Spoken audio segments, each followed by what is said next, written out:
The next morning, Rika woke up still feeling tired and sore.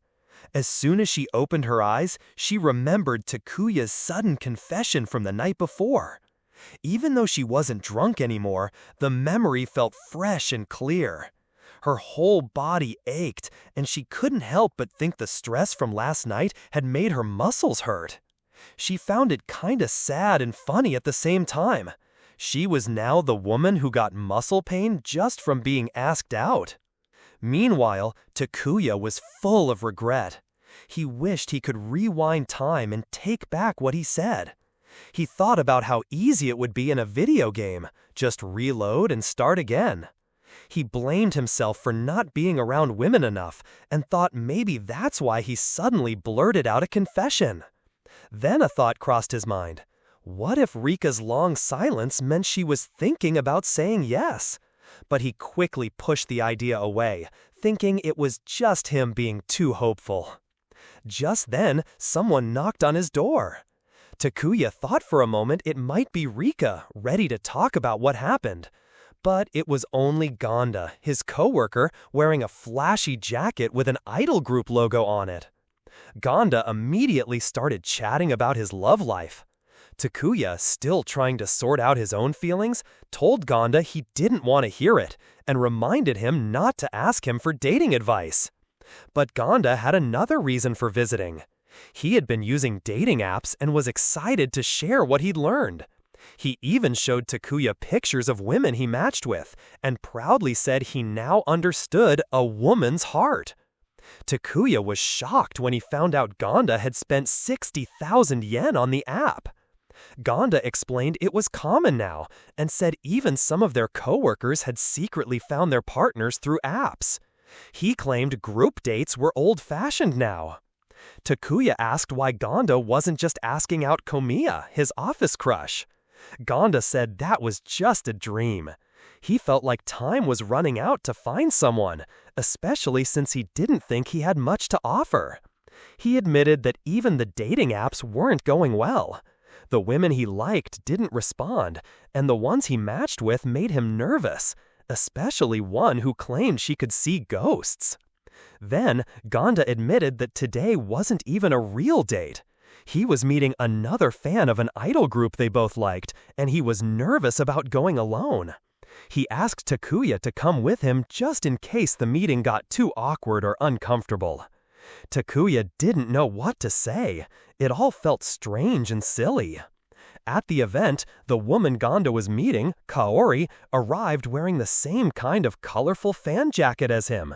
She was just as excited and energetic, and they immediately started cheering for their favorite idol, Mickey. They shouted in sync, shared stories, and even debated about small details in the idol's costume.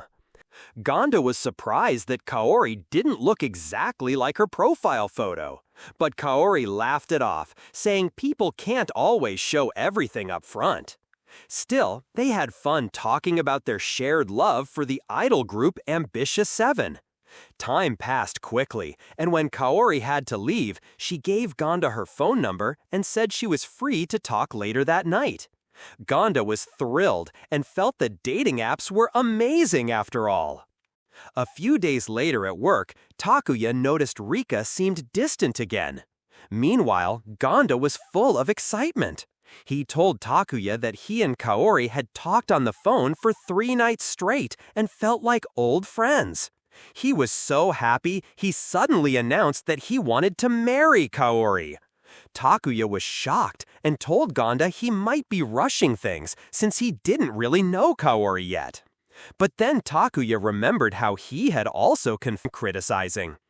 Curious, Takuya asked Gonda why he wanted to get married so fast. Gonda shared that he didn't have a happy childhood. His dad had a lot of debt, his parents fought often, and he didn't grow up with many good memories.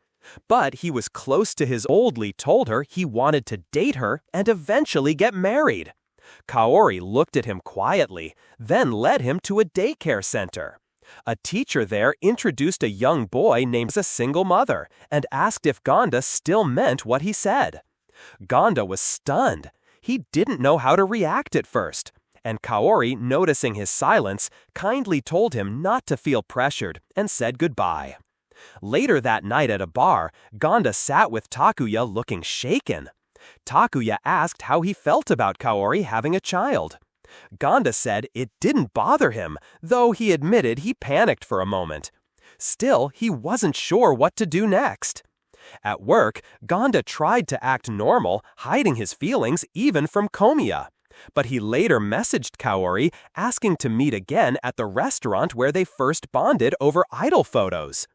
Gonda waited nervously, thinking about Cowori and how she cared for her child. Then a woman named Ichika, Cowori's friend, arrived instead.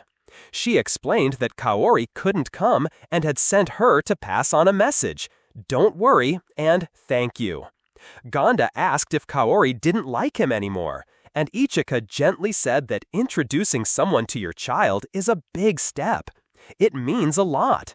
She also added that Cowori wasn't the kind of person who'd use her child to push someone away.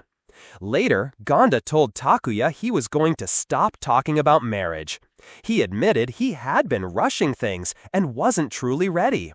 Takuya tried to cheer him up, saying no one is ever completely ready.